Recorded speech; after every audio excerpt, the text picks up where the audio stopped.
नमस्कार, स्वराज एक्सप्रेस आप देख रहे हैं और मैं हूं आपके साथ काजल दुबे। बहुत स्वागत है आपका हमारे इस खास कार्यक्रम में। छत्तीसगढ़ की भाजपा सरकार 1 साल पूरे होने को लेकर जश्न मना रही है। जश्न में बीजेपी के नेता उत्साहित नजर आ रहे हैं और अपनी सरकार की उपलब्धियां गिना रहे हैं, तो वहीं दूसरी तरफ कांग्रेस बीजेपी सरकार को बेरोजगारी, बढ़ते अपराध, नशे के व्यापार पर लगाम लगाने में नाकाम साबित हो रही है। और इसके साथ ही बता दें कि सदन से सड़क तक घिरते हुई कांग्रेस पार्टी नजर आ रही है। इसी कड़ी में यूथ कांग्रेस ने सीएम निवास के घेराव का प्रयास किया, लेकिन सवाल यही है कि क्या यह सियासी नुराकुश्ती है या फिर सच में विपक्ष सरकार को घेरने में लग गया है। आज इसी पर चर्चा करेंगे, लेकिन उससे पहले देखिए हमारी एक खास रिपोर्ट। रायपुर में युवा कांग्रेस ने सरकार के खिलाफ बड़ा प्रदर्शन करते हुए प्रदेश में बेरोजगारी, बढ़ते अपराध, नशे के व्यापार को लेकर सरकार को घेरने का प्रयास किया। युवा कांग्रेस के राष्ट्रीय अध्यक्ष उदय भानुचिब और प्रदेश अध्यक्ष आकाश शर्मा के नेतृत्व में हुए प्रदर्शन में प्रदेश कांग्रेस अध्यक्ष दीपक बैज, पूर्व सीएम भूपेश बघेल समेत तमाम बड़े नेता शामिल हुए। हालांकि सीएम निवास का घेराव करने निकले युवा कांग्रेसियों को पुलिस ने बैरिकेड लगाकर रोक दिया। विरोध करने वाले नेताओं को वाटर कैनन का सामना तक करना पड़ा। हमारे संविधान निर्माता अम्बेडकर के को अपमानित किया जा रहा है। ये सारे मुद्दे लेकर घेराव का कार्यक्रम किया गया है, जिसमें राष्ट्रीय अध्यक्ष उदय भानुचिब जी आए हुए। यूथ कांग्रेस के प्रदर्शन को लेकर डिप्टी सीएम अरुण साव का बयान सामने आया। उनका कहना है कि कांग्रेस के पास कोई मुद्दा नहीं है, जबकि बीजेपी सरकार के 1 साल के काम को लेकर जनता में उत्साह है। जनहित के काम कांग्रेस से देखे नहीं जा रहे, इसलिए उसके पेट में दर्द हो रहा है। पिछले 1 सालों में सरकार ने जो काम किए हैं और उस काम के कारण आज जनता में जो उत्साह है, खुशी है, वो इनसे देखा ही जाता है। बहरहाल प्रदेश की साय सरकार 1 साल में मोदी गारंटी के नाम से किए गए प्रमुख वादों को पूरा करने का दावा कर रही है, तो वहीं दूसरी ओर कांग्रेस कानून व्यवस्था समेत कई मुद्दों को लेकर सरकार को कटघरे में खड़ा कर रही है। हालांकि ये जनता को ही तय करना है कि पक्ष और विपक्ष में से किन के दावे में कितना दम है। स्वराज एक्सप्रेस के लिए रायपुर से दिलीप साहू की रिपोर्ट। और आज इसी मुद्दे पर ज्यादा बातचीत के लिए हमारे साथ खास मेहमान जुड़ गए। बाबूलाल शर्मा जी वरिष्ठ पत्रकार हैं और इसके साथ ही साथ बात करेंगे, कांग्रेस प्रवक्ता भी हमारे साथ जुड़ गए हैं, सत्यप्रकाश सिंह जी, निशिकांत पांडे जी बीजेपी प्रवक्ता हमारे साथ जुड़ गए। आप तीनों मेहमानों का बहुत बहुत स्वागत करते हैं स्वराज एक्सप्रेस में। चर्चा की शुरुआत हम करेंगे कांग्रेस प्रवक्ता से। सत्यप्रकाश जी से करना चाहेंगे, कांग्रेस प्रवक्ता। सर, एक ओपनिंग स्टेटमेंट आपसे लेना चाहेंगे। जिस तरह से आप यहां पर हल्ला बोल कर रहे हैं, एक ओपनिंग स्टेटमेंट दीजिए सबसे पहले तो।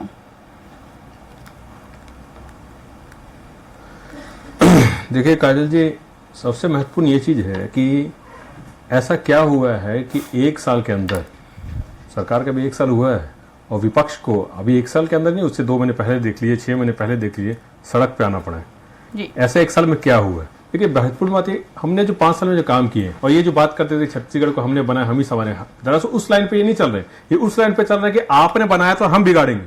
आप किसी क्षेत्र में बात कर लीजिए, मर्डर देखिए, हर दिन बलात्कारी खबरें आएंगी, चाकूबाजी खबरें आएंगी। आप उसके बाद किसानों की बात कर ली, बारदाना नहीं मिल रहा है, टोकन नहीं मिल रहा है, तो ये इसलिए हालात ऐसे हो गए। आज देखिए पूरे प्रदेश की जनता का मौका वो त्राहिमाम है। महतारी बंधन किस तरह से भ्रष्टाचार हो रहा है। बॉलीवुड के एक्ट्रेस को महतारी बंधन का लाभ मिल रहा है, मगर वो गांव की जो महिला है, जो माताएं हैं, बहनें हैं, अंदरूनी क्षेत्रों में जो माताएं बहनें, उनको उसका लाभ नहीं मिलेगा। बॉलीवुड के एक्ट्रेस को उसका लाभ मिलेगा, इसलिए हमको सड़कों पर आना पड़ रहा है। सड़कों पर क्यों आना पड़ रहा है? युवा आज जो रोजगार मांग रहा है, उनको लाठियां मिलती है और उनको नशे की तरफ धकेला जा रहा है। घर घर आप शराब की दुकान खोलने का आगे का बढ़ चुके हैं, आप ऐप लेके आ चुके हैं। तो ये आप प्रदेश को कहां ले जाना चाह रहे हैं? वो प्रदेश, वो छत्तीसगढ़ जो शांति का टापू है, जिसकी सभ्यता, संस्कृति, हम जब 5 साल में थे तो छत्तीसगढ़ राज्य गीत विदेशों में गाया गया था। हमने ये नाम, ये पहचान छत्तीसगढ़ की बनाई थी। और आज पहचान क्या हो रही है? आज पहचान हो रही है दारू की ऐप के बारे में।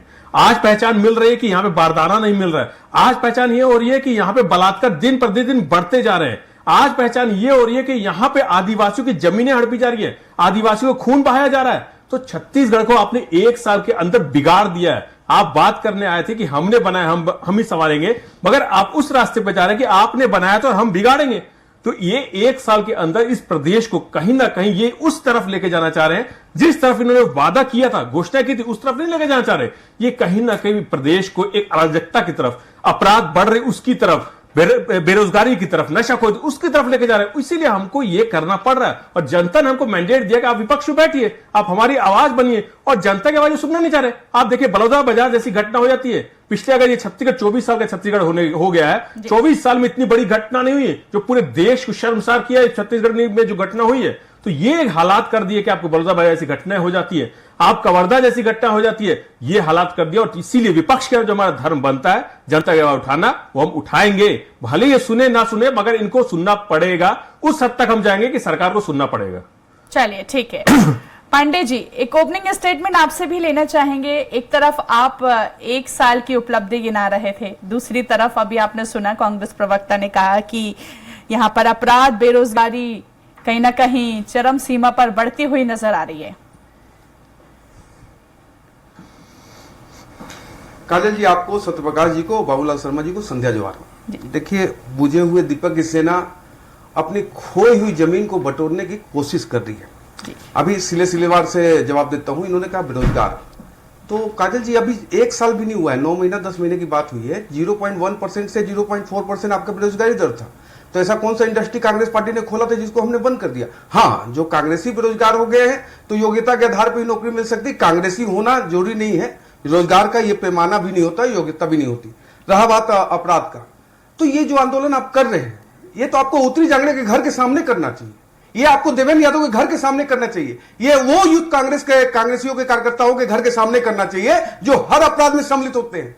लेकिन नहीं, जनता के बीच में भ्रम और अफवाह फैला के राजनीति करना है। रही बात बाबा साहब अम्बेडकर की, बात कर रहे हैं, जो आदरणीय अमित शाह जी ने लोकसभा में कहा था, मैं उसको रिपीट कर रहा हूं। कांग्रेस पार्टी लगातार अंबेडकर अंबेडकर अंबेडकर करके उनके बनाए हुए संविधान के साथ लगातार उस संविधान को अपमानित करने का काम किया है।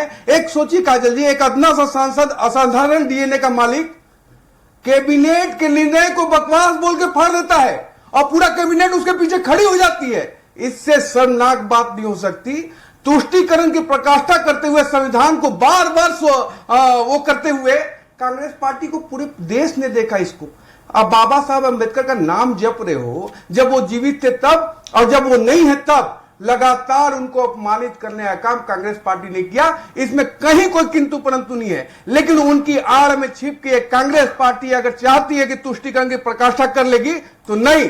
भारतीय जनता पार्टी का एक एक कार्यकर्ता संविधान के प्रति समर्पित है और समर्पित भाव से हम उसके लिए काम कर रहे हैं। आप बताइए 10 साल में संविधान संशोधन क्या हुआ? जब 370 हटाया, वो सही था गलत था? आप देखिए, हमारी मांग 1951 थी, लेकिन आपने वहां पे तुष्टीकरण करके वहां से कश्मीरी पंडित को भगा के जो शोषित और प्रताड़ित किया, क्या न्याय होना चाहिए या नहीं होना चाहिए? एक परिवार के चरणों में पड़े रहने वाले कांग्रेस पार्टी अगर बाबा साहब का नाम लेती है तो चिंता करना पड़ेगा पूरे देश को। इसी कारण ये देश से रसातल में चले गए हैं। तीसरी बार भी सैकड़ा पार नहीं कर पाई कांग्रेस। उनको इस बात की चिंता है कि एक खोई हुई जमीन कैसे वापस ला पाएंगे। लेकिन बुझे हुए दीपक की सेना फिर से ध्वस्त हो गई। प्रदेश की जनता में इसका एक विपरीत प्रभाव पड़ रहा है कि किस बात का आंदोलन कांग्रेस पार्टी कर रही है।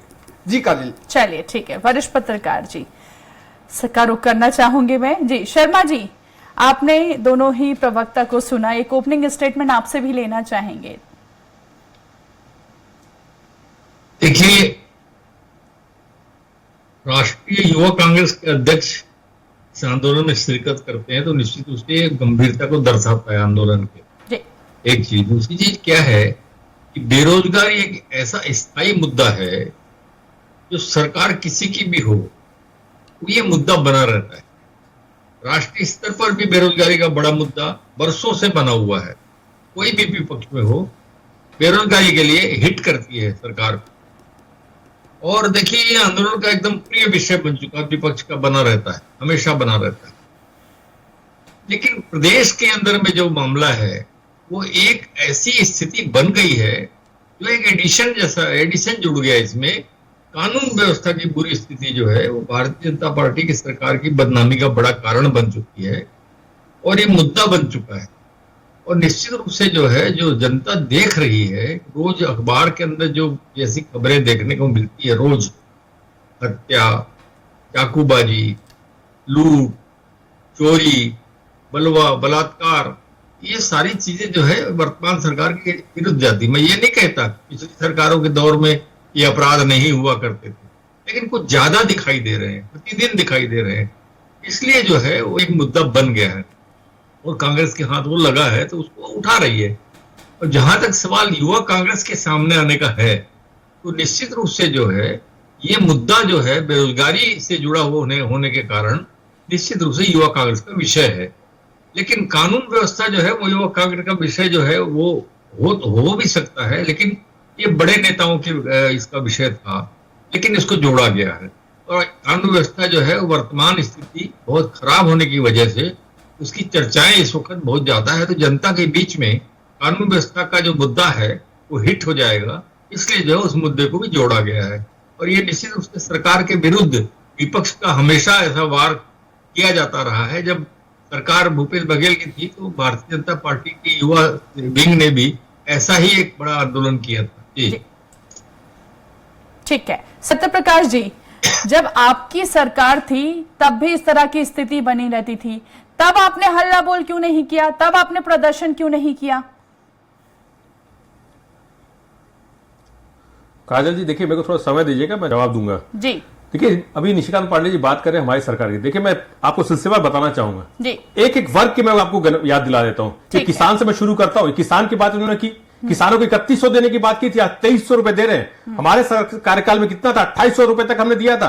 इनके कार्यकाल जो 15 से कार्यकाल थी 1300-1400 रुपए मिल रहे थे। आज किसान बारदाने के लिए भटक रहा है, टोकन के लिए भटक रहा है, किसानों को बेचने के लिए वहां जगह नहीं मिल रही है, किसान दर दर भटक रहा है। क्या यही इनका बनाया हुआ छत्तीसगढ़ है?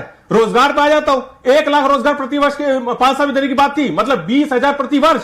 1 साल हो गया, कितना रोजगार दिया बता दिए। हमने 28,000 शिक्षकों की भर्ती की थी, 2.5 लाख से ज्यादा अप्रत्यक्ष रूप से भर्तियां की थी 5 साल में। ये हमने किया था, हमने युवाओं को नशाखोरी से दूर किया था, एक अवेयरनेस फैलाया था। मगर यहां आज क्या हो रहा है, हर मेडिकल स्टोर में युवाओं को नशे का सामान मिल रहा है। आप शराब का ऐप लेकर आ रहे हैं, हम धनवंतरी योजना लेके आए थे, मेडिकल योजना, ताकि सस्ती दवाएं जनता को मिल सके। ये हमने 5 साल में किया था। ये इनका क्या छत्तीसगढ़ बना, ये देख लीजिए युवाओं के लिए। आगे महिलाओं की बात कर लेता हूं, रोज बलात्कार, रोज दुष्कर्म, रोज हत्या, रोज यहां तक कि महिलाएं माताएं बाहर निकलने से डर रही है। हमारे कार्यकाल में क्या हुआ था, आदिवासी क्षेत्र तक की महिलाओं को ऐसा हमने उनको आर्थिक तौर पर सशक्त किया था कि उनके बनाए हुए उत्पाद कपड़े जर्मनी तक बिके थे। ये हमने करके दिखाया था। इनका क्या छत्तीसगढ़ है ये बता दिए। उसके बाद तो आदिवासी, हमने आदिवासी को 65 वर्ष की खरीदी की। इन्होंने क्या किया, आदिवासी खून बहा रहे हैं, जमीनें हड़पी जा रही है। क्या यही इनका बनाया हुआ छत्तीसगढ़ है ये बताइए। अब मैं संविधान पे आ जाता हूं, बाबा साहब अम्बेडकर की बात कर रहे थे ना। देखिए अभी भी निशिकांत पांडे जी ने भी उनका अपमान किया है, जिस तरह से अंबेडकर बोल रहे हैं, और अमित शाह जी भी वही किया गए। अरे आपने तो आपका इतिहास उठा के देखिए, आपके पूर्वजों ने उनके द्वारा बनाए हुए संविधान को ठुकरा दिया था। ये कह के ठुकरा दिया था कि ये दलित द्वारा बनाया गया संविधान है, हम इसको नहीं मानेंगे। और बाबूलाल शर्मा जी बैठे हैं और बेहतर तरीके से बताएंगे, वो सबसे वरिष्ठ है, इसलिए बोलो संविधान को नहीं मानने का कार्यक्रम तो ये कर रहे हैं। अरे मणिपुर में जो हमारी बहन बेटी नग्न अवस्था में दौड़ाया गया, कहां आपका संविधान? जब जंतर मंतर हमारी बहन बेटी बैठी हुई थी, अब ब्रिजभूषण को बचाने के लिए पूरी बीजेपी खड़ी हुई थी, तो कहां था आपका संविधान? यहां छत्तीसगढ़ में जब एक बहन सीएम काफिले के सामने आके बैठ गई थी कि अब मुझे इंसाफ चाहिए, तो कहां था आपका संविधान? ये संविधान की बात ना करें तो बेहतर होगा। आप देखिए सबसे महत्वपूर्ण बात यह है कि संविधान को मानने का काम किसने किया और उसका पंच करने का काम किसने किया। पिछले अगर 11 साल की बात करें, कौन सा ऐसा काम हुआ है? आप पिछले लोकसभा याद कीजिए, उस समय क्या हुआ, 150 सांसदों को बर्खास्त करके आप बिल पास कर रहे हैं। क्या यह संवैधानिक था? ये बताइए। संविधान को तो तोड़ मरोड़ को पेश करना, उसको किस तरह से इस्तेमाल करना, पिछले 11 साल जनता देख रही है। रात को 12-12 बजे राष्ट्रपति शासन हट जाता है, सीएम की शपथ हो जाती है। क्या यह संविधान है? इसलिए हम बोल रहे हैं ना, संविधान को सिर्फ और सिर्फ अपमानित करने का, बाबा साहब को अपमानित करने का, इनके मन में दलितों के लिए क्या है वो ऊपर से लेकर नीचे तक समझ में आता है। जब अमित शाह जी लोकसभा में बोलते हैं और यहां बैठे निशिकांत पांडे जी अम्बेडकर जी को अपमानित करते हैं, तो ये दिखता है कि इनके अंदर दलितों के लिए क्या सोच है। इसलिए आज पूरा वर्ग, चाहे वो दलित समाज क्यों ना, आदिवासी समाज क्यों ना, या एक बहुसंख्यक समाज क्यों ना, वो ये सोचने के लिए विवश है कि अंबेडकर जी के साथ ना अपमानित क्यों किया जा रहा है। और सबसे महत्व ये बोलूंगा, ये 1 साल की सरकार में इन्होंने जो वादे किए उसके ऊपर काम करें। हमने जो छत्तीसगढ़ बना के दिया था उसको आगे लेके जाए। आप देखिए आगे जाने के पीछे क्यों आ रहे हैं आप? नशाखोरी बढ़ते, अपराध बढ़ते जा रहे, पीछे जा रहे हैं। किसानों को 2300 मिल रहा है, पीछे जा रहे हैं आप। आपके आदिवासियों को पीट रहे, पीछे जा रहे हैं, तो आगे जा किस पे रहे, इसलिए हम बोल रहे हैं। और सबसे मतलब और कौन चीज याद दिलाए तो निशिकांत पांडे जी, भ्रष्टाचार किस तरफ से बढ़ते जा रहा है। आप रोजगार में बात करें, ऐसा ही भर्ती में जो अभी कुछ दिन पहले लाश मिली है उसमें सारी चीजें पोल खोल के रख दी है कि आप किस तरह से भ्रष्टाचार कर रहे हैं। अरे आपको फिर मैं वही बात बोलूंगा, बॉलीवुड की हीरोइनों को आप दे सकते हैं मगर बस्तर के अंदरूनी क्षेत्र को माता बहनों को उसके मातारी बनने का लाभ नहीं मिलेगा। इसलिए हम बोल रहे हैं, आपने बोला था संवारेंगे, मगर आप हमने जो संवारा था उसको आप कहीं ना कहीं बिगाड़ते जा रहे हैं। आप उस पर काम कीजिए, नहीं तो विपक्ष के नाते हम आवाज उठाते रहेंगे, आपको सुननी पड़ेगी जनता की आवाज भी, विपक्ष की आवाज भी। ठीक है पांडे जी, जो आपने मैनिफेस्टो में अपने जो संकल्प पत्र में जो वादे किए थे वो अब तक पूरे नहीं किए। अभी आपने सुना कांग्रेस प्रवक्ता लगातार आरोप लगा रहे हैं आप पर। जी देखिए, कांग्रेस पार्टी को आरोप तो लगाना है, इसमें कोई बात नहीं है, क्योंकि उनको अपना राजनीति जिंदा रखना है। इन्होंने बहुत सारी बातें कही। अब विषय पे आते हैं। देखिए, आज जो तारीख है, आज तारीख को लगभग 63.14 लाख मीट्रिक टन धान खरीदा जा चुका है। भुगतान हुआ है 14,058 करोड़ रुपया। हम धान खरीदी नहीं कर रहे हैं, बारदाना की स्थिति खराब है, किसान सड़क पे आंदोलन कर रहे हैं, इसलिए ऐसी स्थिति बनी हुई है। काजल जी, सत्य को प्रमाण की आवश्यकता नहीं होती। दूसरा, ये बोले कि इन्होंने संवारा था और हमने जैसा बनाया था उसको आगे बढ़ाइए, मतलब ये चाह रहे थे कि जो इनके कालखंड में युवा निर्वस्त्र हुआ तो हम भी युवाओं को निर्वस्त्र करके पूरे देश में और पूरे विश्व में छत्तीसगढ़ का नाम को कलंकित करने का काम करें। भ्रष्टाचार की बात करें, सीएम सचिवालय में बैठ के, मैं तो कल्पना नहीं कर सकता काजल जी कि सीएम सचिवालय में बैठ के 25 रुपए टन का धंधा चलाया जा रहा हो, महादेव के नाम से सट्टा एक चलाए जा रहे हो, हर सिस्टम में डीएमएफ से लेकर हर सिस्टम में भ्रष्टाचार का अखंड डूबा हो, उसके बाद भी कांग्रेस पार्टी कहीं पे भी कोई कार्रवाई नहीं करती। युवाओं की बात कर रहे थे हमारे मित्र, इनको तो घेराव सोनवानी के घर का करना चाहिए था। कैसे युवाओं के हक का नौकरी अपने परिवार के बीच में बेचा गया, उस पर कहीं कोई चर्चा नहीं है। बुझे हुए दीपक सेना इस पर चर्चा तक नहीं करना चाहती, उस पर 1 रुपये कार्रवाई नहीं हुआ। हमने घोषणा किया था कि हम जब सरकार में आएंगे इसकी जांच सीबीआई से कराएंगे, सीबीआई से जांच करा रहे। अब महतारी वंदन की बात कर रहे हैं, 70 लाख महिला माताओं को हमने कहा था कि जो विवाहित महिलाओं को हम 1,000 रुपया देंगे। आज 70 लाख महिलाओं को हम साय दे रहे हैं। 3100 रुपया 21 क्विंटल धान खरीदने की बात कही थी, सत्य को प्रमाण की आवश्यकता नहीं है, हम खरीद रहे हैं। सीबीआई जांच की बात की थी, सीबीआई की जांच चल रही है, लोग जेल जा रहे हैं। तो विषय यह है कि पुराना बोनस की बात लो तो हमारे घोषणा पत्र को लेकर आप बैठ जाओ और हम आपके घोषणा पत्र को लेकर बैठ जाते हैं 2018 का और चर्चा कर लेते हैं। आखिर प्रदेश की जनता क्यों इस स्थिति में आई कि 71 की कांग्रेस को 34 में बैठाने का उनको काम करना पड़ा। विषय यही था, 10 जनपद के एटीएम के रूप में काम करने वाले भूपेश दाऊ 1 रुपए का काम प्रदेश की जनता के हित में नहीं कर पाए।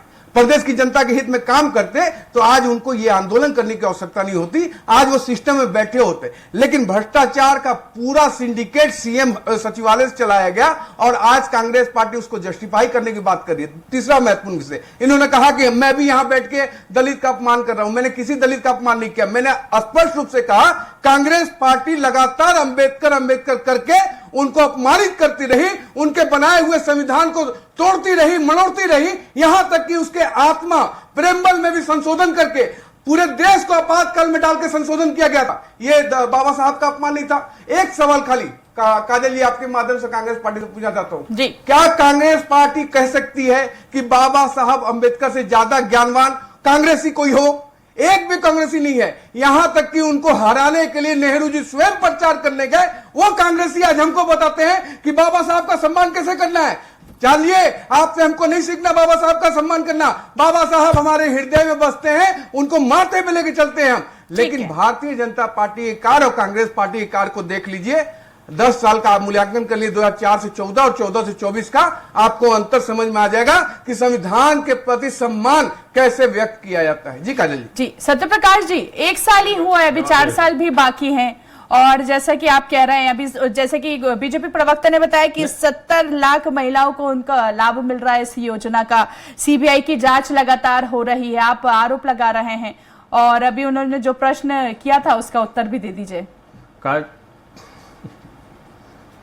काजल देखिए अभी इन्होंने बात की कि सीबीआई जांच तो निष्पक्ष होनी चाहिए, उस पर कोई दौरा नहीं है। आप कीजिए ना जांच, मगर क्या हुआ रिजल्ट अब तक वो बताइए, स्टेटस क्या है। हमको वैसा वाला सीबीआई जांच नहीं चाहिए, हिमंता बिस्वा शर्मा वाला, नारायण राणे वाला, अजीत पवार वाला वैसा सीबीआई जांच नहीं चाहिए हमको, या शिंदे जी वाला, अधिकारी ब्रदर्स वाला वैसा सीबीआई जांच नहीं चाहिए, निष्पक्ष जांच होनी चाहिए। पहली बात, मातारी बंदर पे खुद बोले ना कि हमने बोला था विवाहितों को देंगे, आपने बोला था मुख्यमंत्री को धर्मपत्नी भी देंगे, आपने बोला था कि सनी लिया, मगर उनको रहा घोषणा पत्र में तो ये नहीं था, मेरे को लग रहा है। अब आते हैं हमारे दो है, हमने घोषणा पत्र आत्मनिर्भर स्कूल नहीं डाला था, मगर हमने अपना स्कूल दिया, और आप क्या कर रहे हैं, बस्तर में स्कूलें बंद कर रहे हैं। हमने अपने घोषणा पत्र धर्मंत्री योजना नहीं दिया था, मगर आप क्या कर रहे हो, मेडिकल दुकानों पे शराब के सामान बेचवा रहे हैं, और हमने धर्मंत्री दिया था। हमने घोषणा पत्र में यह नहीं लिखा था कि हम आदिवासियों की जमीनें हड़पेंगे, मगर आप क्या कर रहे हैं, उनकी जमीनें हड़प रहे हैं। हमने अपने घोषणा पत्र में यह नहीं लिखा था कि हम 2500 देंगे 2800 देंगे, आपने बल्कि क्या लिखा 3100 बोल के 2300 दिया। अब बाबा साहब की बात कर रहा है, अरे मैं फिर से आपको याद दिला देता हूं, बाबा साहब क्या बात कर रहे हैं, उनके लिए आपने क्या सम्मान किया ये बता दिया। अब संविधान की बात कर रहा हूं, मैं एक चीज बोलना चाह रहा हूं, आप देखिए, मैं एक चीज और बोलना चाह रहा हूं, आपने हमारे इमरजेंसी की बात की, अरे उसके लिए तो अपनी माफी मांगी है, इंदिरा गांधी जी से लेकर राहुल गांधी ने माफी, आपके नरेंद्र मोदी ने मणिपुर के लिए कितनी माफी मांगी बताइए, आपके जनता मत बहन बेटी के लिए कितनी माफी मांगी बताइए।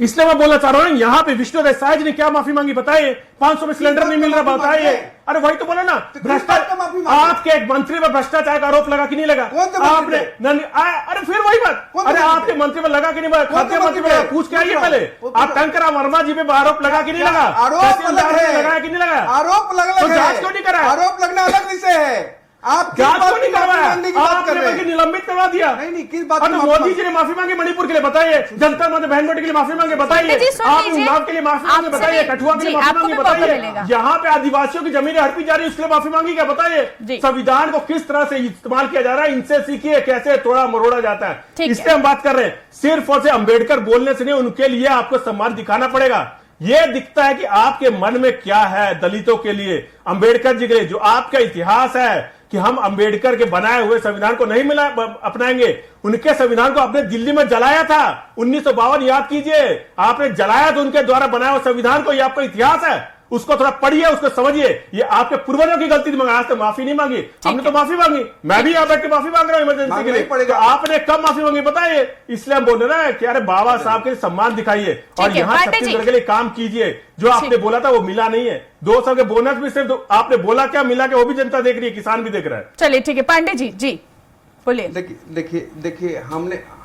देखिए हमने कांग्रेस को कुछ देने की बात नहीं की थी, प्रदेश की जनता को जो देने की बात की थी, प्रदेश की जनता को साइड डिलीवर कर रही है। इन्होंने कहा कि अंबेडकर का हमने अपमान किया। आप बताइए, नेहरू जी को भारत रत्न दे सकते हैं, इंदिरा जी को भारत रत्न दे सकते हैं, लेकिन अंबेडकर जी का कोई योगदान नहीं था, इसलिए उनको भारत रत्न नहीं देना पड़ा। राजीव गांधी को भारत रत्न दे सकते हैं, लेकिन अंबेडकर को नहीं दिया गया। लेकिन सत्यप्रकाश जी सुन लीजिए, वो आपकी बात ध्यान से सुन रहे थे, आप भी सुन लीजिए, आपको भी मौका दिया था बोलने का। सत्यप्रकाश जी सुन लीजिए, पांडे जी क्या कह रहे हैं। नेहरू जी स्वयं जाके प्रचार करके अपने पीए को जितवा दिया, लेकिन अंबेडकर जी को हराने का काम जो किया नेहरू जी ने किया। कांग्रेस पार्टी चुनाव लड़े, वो अलग चुनाव लड़े, मगर उसके बावजूद भी संविधान समिति अध्यक्ष कौन थे, 10 महत्वपूर्ण ये है। 10 सेकंड लूंगा बस। ये दलित के सम्मान की बात कर रहे, सीताराम केसरी के धोती को खोल के बाथरूम में बंद करने वाले कांग्रेसियों, पूरे दलित समाज से माफी मांगो और बार बार माफी मांगना पड़ेगा। सिर्फ आपातकाल के लिए नहीं, 84 के लिए, 90 के लिए आपको लगातार माफी मांगना पड़ेगा। और कितना भी माफी दलित, आपने कितनी माफी मांगी? सीताराम केसरी राष्ट्रीय अध्यक्ष है, दिल्ली में दलित नहीं है, इसलिए बोल रहा हूँ। सीताराम केसरी हमारे पास कमी है, बोलने दीजिए दलित समाज पांडे जी बोलिए। उनको उनका धोती खोल के बाथरूम में बंद कर दिया गया, उनको कुर्सी से उखाड़ के फेंक दिया गया, और बंगाल के किस खाड़ी में समा गए किसी को पता नहीं चला। और दलितों का सम्मान इनसे हम सीखे। भाई साहब, हर वर्ग के साथ भारतीय जनता पार्टी लगातार काम कर रही है, इसलिए जनादेश भी मिल रहा है। ये जनादेश अपने आप में एक प्रमाण है कि भारतीय जनता पार्टी सही दिशा में काम कर रही है और सबका साथ सबका विकास लेके चल रही है। लेकिन आपकी तुष्टीकरण की प्रकाष्ठा ने आपको रसातल में डाल दिया है, इसीलिए आप माफी मांग रहे हो। 84 के लिए भी मांगो, 90 के लिए भी मांगो, 47 के लिए भी माफी मांगो, हमेशा माफी मांगना पड़ेगा। नाक रगड़ के माफी मांगोगे तभी प्रदेश की और देश की जनता आपको माफ नहीं करने वाली। ठीक है सत्यप्रकाश जी, एक लास्ट रिएक्शन आपका। अभी मैं इनको एक डाटा बताया था जी, एक सेकंड।